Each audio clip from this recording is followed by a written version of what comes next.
최근 금감원장의 은행권 주담대 정책 등과 관련해 헷갈리는 발언들이 나오면서 가계대출 억제에 나서고 있는 은행들과 수요자들 모두 큰 혼란이 발생하고 있습니다.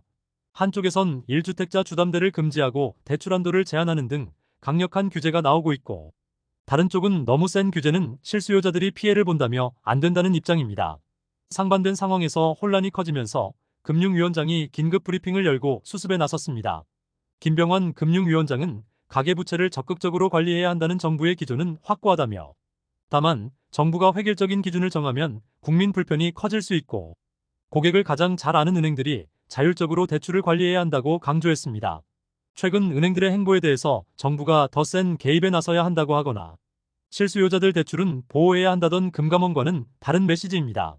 김 위원장은 가계부채를 엄정하게 관리하겠다는 것도 넓은 의미로는 시장 개입이고, 은행의 개별적 행위에 대해 관여하기보다는 자율적인 조치가 바람직하다는 것이라고 했습니다. 정부기관 사이에서도 메시지 충돌이나 혼선이 있어 보일 수 있지만 전체 흐름에서는 양 기관의 인식 자체가 차이가 없다고 밝혔습니다. 실제 시장에서는 우리가 바란 건 금리 인상이 아닌 포트폴리오 조정이라는 금감원 메시지가 나온 이후 KB국민은행과 우리은행, K뱅크 등이 1주택자 주담대를 제한하기로 결정했고, 보험업권에서도 삼성생명이 주택 소유자에 대한 주담대를 중단했습니다. 또 전세대출과 신용대출 한도 등도 축소되고 있습니다.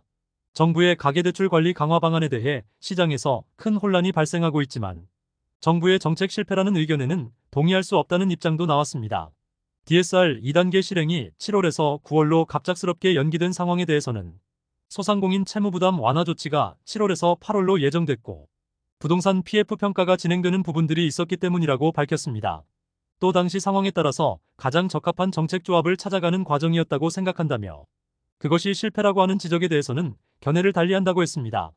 특례보금자리론과 디딤돌 등 정책 대출이 가계대출 폭증의 원인이라는 지적에 대해서도 특례보금자리론 도입 당시엔 부동산 경착륙을 우려할 때였고, 정부 입장에서 부동산 하향 안정화 시기에 무주택자에게 기회를 주는 게 맞다고 판단했다며 올해는 디딤돌을 확대하면서 특례보금자리론은 원상복구를 했다고 전했습니다. 결과적으로 향후 가계부채 정책에 은행들이 자율적으로 알아서 잘해야 한다는 내용이 될 수 있으며, 계속되는 정부 당국의 메시지 변화 등에 은행권은 불확실성이 커지고 있습니다. 김 위원장은 은행에 책임을 전가한다는 비판적인 질문에 대해서 은행에 책임을 물을 생각은 추호도 없다고 답변했습니다. 현재 가계대출 증가 추세는 시간이 갈수록 심각해지고 있습니다. 8월 말 가계대출 잔액이 725조 3,642억 원으로 한 달 만에 9조 6천억 이상 늘었습니다. 지난 2016년 1월 이후 월간 단위로 역대 최대치 증가폭을 기록하고 있습니다. 추가적인 규제로는 LTV 강화와 신용대출을 줄이는 LTI 도입, DSR 3단계 조기 시행 또는 DSR 한도 조정 등이 예상되고 있습니다. 지금까지 잼스톤TV였습니다. 오늘 영상 도움되셨으면 구독과 좋아요 부탁드립니다. 시청해주셔서 감사합니다.